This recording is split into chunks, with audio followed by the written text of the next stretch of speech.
Hello friends, જય સ્વામિનારાયણ. સ્વાગત છે તમારું કાઠિયાવાડી કિચન વિથ મમ્મીમાં. આજે આપણે બનાવીશું ભરેલા ગુંદાનું શાક. પંજાબી શાકને પણ ભૂલાવી દે તેવું ભરેલા ગુંદાનું શાક આજે આપણે બનાવવાના છીએ. તો એકદમ કાઠિયાવાડી ઢાબા સ્ટાઇલથી આજે આપણે આ શાક બનાવીશું. તો તમે આ શાકને રોટલા કે પરોઠા સાથે પણ ખાઈ શકો છો. અને જો તમને મારી રેસિપીઓ પસંદ આવતી હોય અને હજુ સુધી ચેનલને સબસ્ક્રાઈબ ન કરી હોય તો સબસ્ક્રાઈબ કરજો અને બાજુમાં રહેલી ઘંટી દબાવજો, જેથી નવી નવી રેસિપીઓના નોટિફિકેશન મળતા રહે. તો ચાલો શરૂ કરીએ. ભરેલા ગુંદાનું શાક બનાવવા માટે 250 ગ્રામ જેટલા તાજા અને ફ્રેશ એવા ગુંદા લીધા છે. ગુંદાને આપણે અહીંયા ભરીને બનાવવાના છીએ, એટલા માટે મેં અહીંયા મોટા ગુંદાની પસંદગી કરી છે.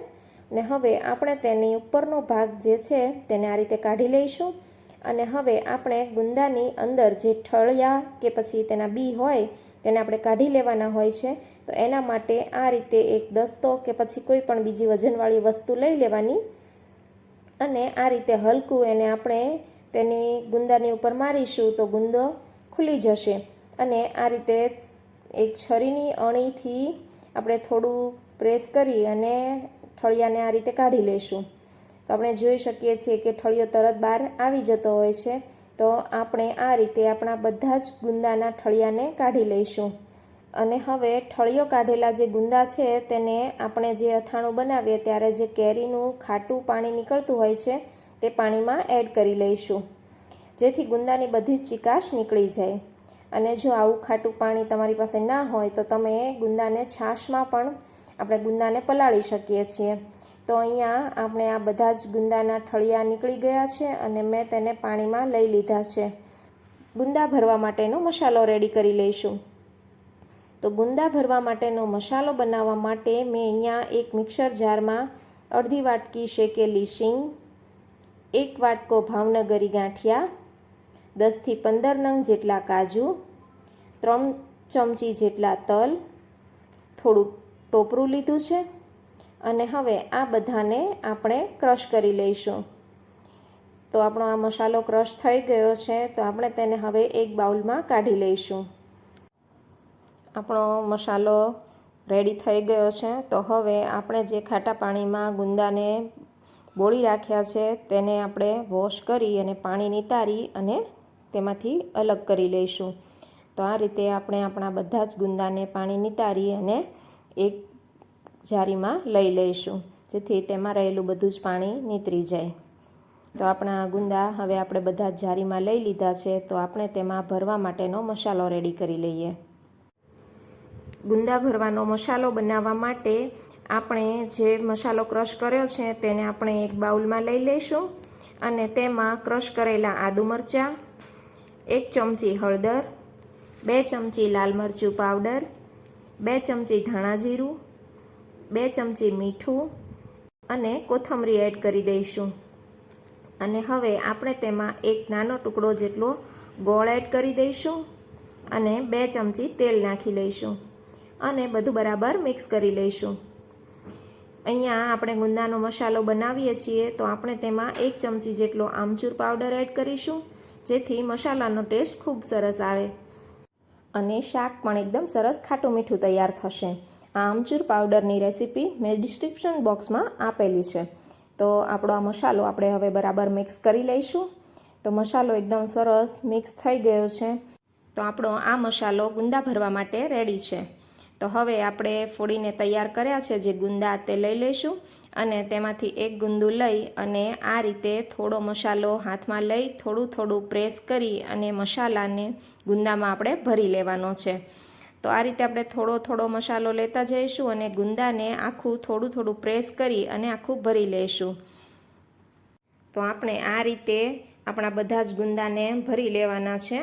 તો આપણે હવે બીજું ગુંદું લઈ લઈશું અને તેમાં પણ આ જ રીતે થોડો મસાલો લઈ થોડુંક પ્રેસ કરતા જઈશું અને મસાલાથી ગુંદાને ભરી દઈશું. તો આપણે જે ગુંદા લઈએ છીએ તેને આ રીતે આખું મસાલાથી ભરી લઈશું.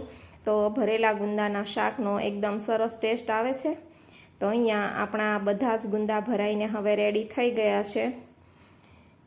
તો આપણે તેના વઘારની તૈયારી કરી લઈએ.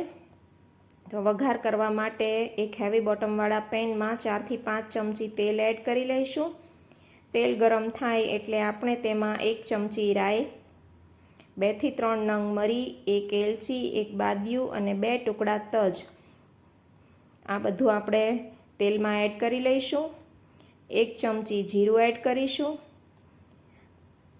જીરું તતડી જાય એટલે આપણે તેમાં ભરેલા ગુંદા એડ કરી દઈશું અને ગેસની સ્લો ફ્લેમ કરી અને આપણે વઘાર સાથે ગુંદાને બરાબર મિક્સ કરી લઈશું. 1 થી 2 મિનિટ માટે આપણે ગુંદાને કૂક થવા દઈશું અને હવે બરાબર મિક્સ કરીને આપણે તેને ઢાંકીને 2 થી 3 મિનિટ માટે થવા દઈશું. તો આપણે જે ગુંદાના પેનને ડીશ ઢાંકી છે તે ડીશમાં આ રીતે ઉપર થોડું પાણી એડ કરી દઈશું, જેથી ભરેલા ગુંદા પેનમાં નીચે ચોંટે નહીં. તો 2 થી 3 મિનિટ જેવો ટાઈમ થઈ ગયો છે, તો આપણે તેને ખોલીને જોઈ લઈએ. તો આપણે જોઈ શકીએ છીએ કે આપણા ગુંદા એકદમ સરસ સોફ્ટ થઈ ગયા છે અને કલર પણ આપણે જોઈ શકીએ છીએ કે એકદમ જ્યારે આપણે ગુંદા ભર્યા ત્યારે એકદમ ગ્રીન કલરના ગુંદા હતા. તો હવે સહેજ પીળાશ જેવો કલર થઈ ગયો છે. તો આપણે હવે જે ગુંદા ભર્યા ત્યારે જે મસાલો આપણો બચ્યો હતો તે મસાલાને આપણે ગુંદાની ઉપર આ રીતે સ્પ્રેડ કરી દઈશું, જેથી મસાલો એકદમ સરસ કૂક પણ થઈ જાય અને બળે પણ નહીં. તો આ રીતે મસાલાને આપણે બરાબર સ્પ્રેડ કરી લઈશું અને ઢાંકીને 2 થી 4 મિનિટ માટે ગેસની સ્લો ફ્લેમ પર થવા દઈશું. 3 થી 4 મિનિટ જેવો ટાઈમ થઈ ગયો છે. તો હવે આપણે તેને ખોલીને જોઈ લઈશું. તો આપણે જોઈ શકીએ છીએ કે ગુંદા અને મસાલો એકદમ સરસ કૂક થઈ ગયા છે. તો મસાલા સાથે ગુંદાને આપણે બરાબર મિક્સ કરી લઈશું. તો આ રીતે આપણે હળવા હાથે મસાલા અને ગુંદાને ચલાવતા બરાબર મિક્સ કરી લઈશું. તો આપણે જોઈ શકીએ છીએ કે મસાલો એકદમ સરસ ગુંદા સાથે મિક્સ થઈ ગયો છે. તો આપણે એક ગુંદાને લઈ અને ચેક કરી લઈએ કે તો આપણે જોઈ શકીએ છીએ કે આપણા ગુંદાને આ રીતે છરીથી કટ કરીએ તો તે ગુંદો એકદમ આસાનીથી કટ થઈ જાય છે. તો મતલબ કે આપણું આ શાક બનીને રેડી થઈ ગયું છે. ગુંદા એકદમ સરસ ચડી ગયા છે અને આપણે જોઈ શકીએ છીએ કે શાકમાંથી તેલ પણ એકદમ સરસ છૂટું પડી ગયું છે. તો અહીંયા આપણે આ શાકમાં 1 બાઉલ જેટલી છાશ એડ કરી દઈશું. છાશ એડ કરવાથી શાકની ગ્રેવી પણ એકદમ સરસ બનશે અને શાક ચીકણું પણ નહીં લાગે.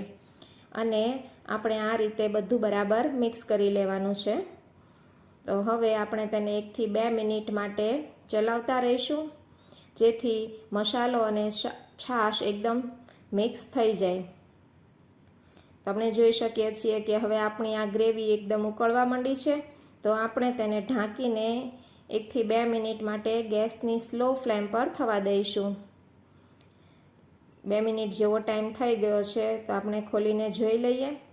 તો આપણું શાક એકદમ સરસ દેખાય છે અને ગ્રેવીમાંથી તેલ પણ છૂટું પડી ગયું છે. તો એકદમ કાઠિયાવાડી ટેસ્ટ સાથેનું શાક બનીને રેડી થઈ ગયું છે. શાકની સ્મેલ પણ એટલી સરસ આવે છે કે જોઈને જ ખાવાનું મન થઈ જાય. તો પંજાબી શાકને પણ ટક્કર મારે તેવું ભરેલા ગુંદાનું શાક બનીને રેડી છે. તો હવે શાકમાં આપણે થોડી કોથમરી એડ કરી દઈશું. તો આપણું આ શાક સર્વિંગ માટે રેડી થઈ ગયું છે. તો આપણે તેને સર્વિંગ પ્લેટમાં લઈ લઈશું. અહીંયા મેં રોટલી સાથે શાકને સર્વ કર્યું છે. તમે તેને રોટલી, રોટલા કે પછી પરોઠા સાથે પણ સર્વ કરી શકો છો. પંજાબી શાકને ટક્કર મારે તેવું ભરેલા ગુંદાના શાકને એકવાર જરૂરથી બનાવજો અને મને કમેન્ટમાં કહેજો કે કેવું બન્યું. જો તમને મારી આ રેસીપી પસંદ આવી હોય તો વિડીયોને લાઇક કરજો અને તમારા ફ્રેન્ડ્સ અને ફેમિલીમાં શેર કરજો. અને આવી બીજી નવી રેસીપીઓ જોવા માટે મારી ચેનલને સબસ્ક્રાઈબ કરજો. Thank you for watching.